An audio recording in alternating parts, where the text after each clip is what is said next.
रानी पद्मिनी, रानी पद्मावती का इतिहास व कहानी। अलाउद्दीन खिलजी ने दिया धोखा। शर्त अनुसार चित्तौड़ के महाराज ने अलाउद्दीन खिलजी को आईने में रानी पद्मावती का प्रतिबिंब दिखला दिया और फिर अलाउद्दीन खिलजी को खिला पिलाकर पूरी मेहमान नवाजी के साथ चित्तौड़ किले के सातों दरवाजे पार कराकर उनकी सेना के पास छोड़ने खुद गए। इसी अवसर का लाभ लेकर कपटी अलाउद्दीन खिलजी ने राजा रावल रतन सिंह को बंदी बना लिया और किले के बाहर अपनी छावनी में कैद कर दिया।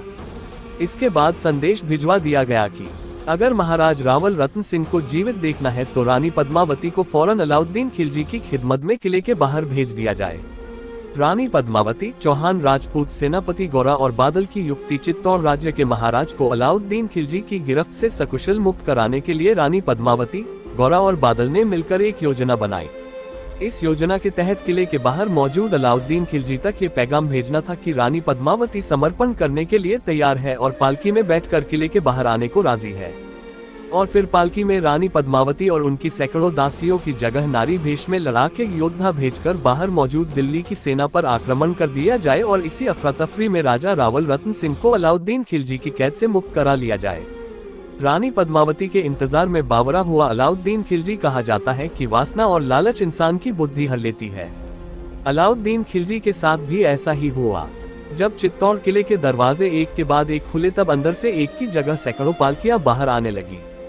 जब ये पूछा गया कि इतनी सारी पालकियां क्यों साथ हैं, तब अलाउद्दीन खिलजी को यह उत्तर दिया गया कि यह सब रानी पद्मावती की खास दासियों का काफिला है जो हमेशा उनके साथ जाता है। अलाउद्दीन खिलजी रानी पद्मावती पर इतना मोहित था कि उसने इस बात की पड़ताल करना भी जरूरी नहीं समझा कि सभी पालकियों को रुकवा कर ये देखे कि उनमें वाकई में दासियां ही है। और इस तरह चित्तौड़ का एक पूरा लड़ाकू दस्ता नारी भेष में किले के बाहर आ पहुंचा। कुछ ही देर में अलाउद्दीन खिलजी ने रानी पद्मावती की पालकी अलग करवा दी और पर्दा हटाकर उनका दीदार करना चाहा, तो उसमें से राजपूत सेनापति गौरा निकले और उन्होंने आक्रमण कर दिया। उसी वक्त चित्तौड़ सिपाहियों ने भी हमला कर दिया और वहां मची अफरा तफरी में बादल ने राजा रावल रतन सिंह को बंधन मुक्त करा लिया और उन्हें अलाउद्दीन खिलजी के अस्तबल से चुराए हुए घोड़े पर बैठाकर सुरक्षित चित्तौड़ किले के अंदर पहुंचा दिया। इस लड़ाई में राजपूत सेनापति गौरा और पालकी के संग बाहर आए सभी योद्धा शहीद हो गए।